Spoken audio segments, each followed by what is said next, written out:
নমস্কার বন্ধুরা, সুজাতাস কিচেনে আপনাদের সবাইকে স্বাগত। তো আজকে আবার একটা দারুণ স্বাদের পায়েসের রেসিপি নিয়ে এসেছি।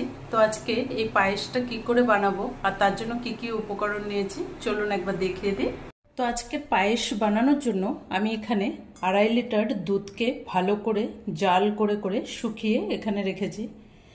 সাথে নিয়েছি তার জন্য 200 গ্রাম গোবিন্দভোগ চাল, আর আছে এখানে 200 গ্রাম চিনি, আছে সাথে 3 চামচের মতো ঘি, তার সাথে আছে এখানে কাজু বাদাম, আছে কিশমিশ, তেজপাতা 3-4টে, এখানে আছে কিছুটা এলাচ, আর আছে এখানে শুকনো গোলাপের পাপড়ি। তো আজকে আমি দারুণ স্বাদের একটা পায়েস রেসিপি বানিয়ে দেখাবো। তো গ্যাসে প্রথমে একটা পাত্র বসিয়ে দিচ্ছি, এবারে আমি গ্যাসটা জ্বালিয়ে নিই। তো এবার তাতে দুধটা দিয়ে দেব, যেহেতু এটা আগের থেকে আমার জাল করেই রেখেছিলাম।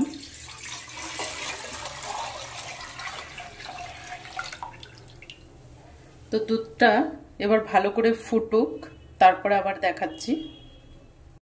তো দেখুন দুধটা সুন্দর করে আবার ফুটছে। তো এবার আমি দুধটা ফুটতে ফুটতে এখানে যে বাটিতে চাল নিয়েছি 200 গ্রাম, সেই চালটাকে ভালো করে এবার ধুয়ে নেব। তো এবার দুধটা ফুটতে ফুটতে এদিকে আমি একটা কড়াই বসিয়ে দিলাম। তো এবার এই গোবিন্দভোগ চালটাকে ভালো করে ধুয়ে আমি ছাঁকনিতে মেলে রেখেছি। তো এবার এখানে একটা কড়াই বসিয়েছি, সেটাতে আমি 1 চামচ ঘি দেব।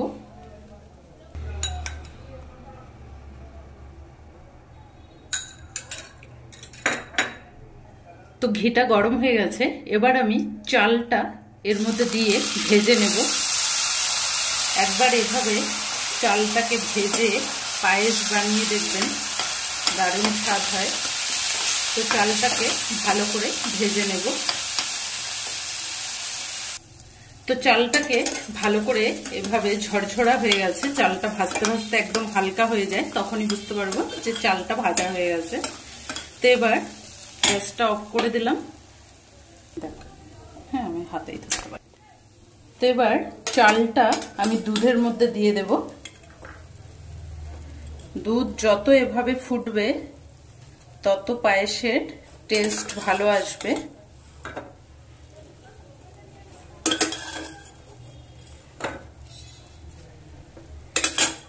তো চালটা দেওয়ার পরে সাথে সাথে ভালো করে নাড়তে হবে, যেহেতু এটা ভেজে দিয়েছি তো দলা পাকানোর কোনো টেনশন নেই।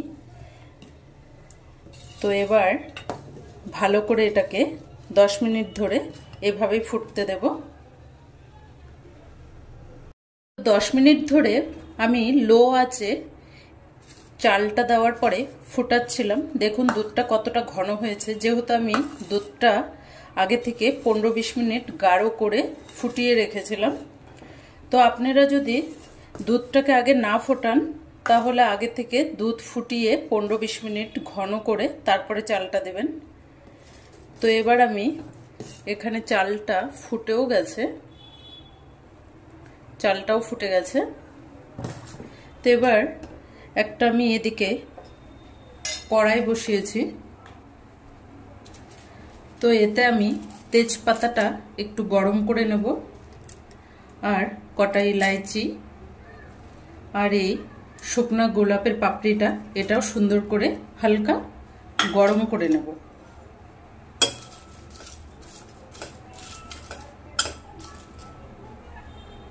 তো এটা ভালো করে গরম হয়ে গেছে, এবার আমি এটাকে ঢেলে নেব।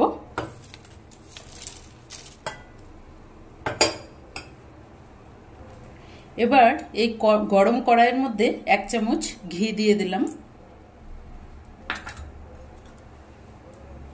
ঘিটা গরম হয়ে গেছে, এর মধ্যে এবার কাজু বাদামটা আমি ভেঙে দিয়েছি এটাকে, আর কিশমিশটা ভালো করে ভেজে নেব। পায়েসের মধ্যে কাজু আর কিশমিশটা ঘিয়ে ভেজে দিলে পায়েসের টেস্টটা খুব ভালো হয়।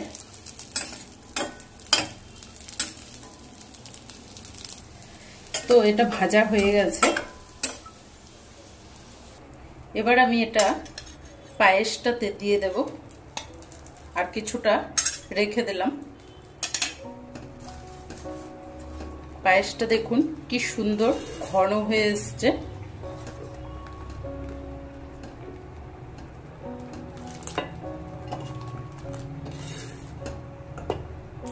এবার এতে তেজপাতাটা দিয়ে দেব।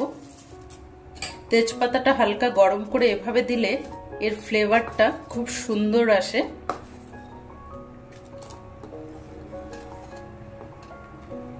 তো এবার এতে আমি যেহেতু চালটা পায়েসের সেদ্ধ হয়ে গেছে ভালো করে, তো এর মধ্যে আমি এবার চিনি দিয়ে দেব। তো এখানে চিনিটা দিয়ে দিলাম।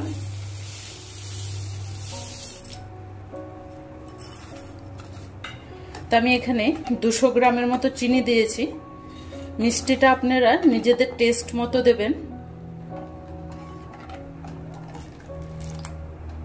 তো এবার এই ইলাইচি আর গোলাপের পাপড়িটা, যেটাকে আমি ভালো করে গরম করে নিয়েছি, এবার এটাকে আমি গুঁড়ো করে নেব। তো চিনিটা দেওয়ার পরে এটা ভালো করে আরো 10 মিনিটের মতো আমি চিনিটা গলা পর্যন্ত জাল করতে থাকবো। যেহেতু চিনির থেকে একটা জল বের হয়, সেটাও শুকিয়ে যাবে। ঘন হয়ে আসলেই বোঝা যাবে যে পায়েসটা হয়ে গেছে। তো ততক্ষণ আমি এটাকে দুধটা শুকিয়ে নিই। তো এবার আমি এতে অল্প করে নুন দেব, যেটা আমার চিনির ব্যালেন্সটাকে ঠিক রাখবে। তো পায়েসে একটুখানি নুন দিলে পায়েসটা খেতে ভালো লাগবে। একবার করে দেখবেন এভাবে।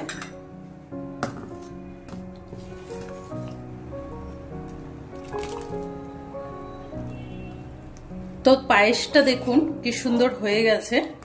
তো এবার আমি এতে ইলাইচি আর গোলাপের পাপড়িটা, যেটাকে আমি গুঁড়ো করে রেখেছি, এবার এটা আমি এর মধ্যে দিয়ে দেব।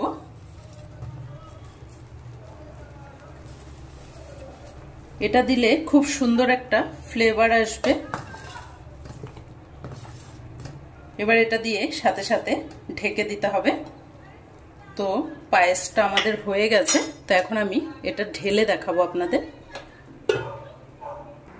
তো এবার এটা ঢালছি। তো আজকে আমার এই পায়েস রেসিপিটা আপনাদের কেমন লাগলো কমেন্ট করে জানাবেন।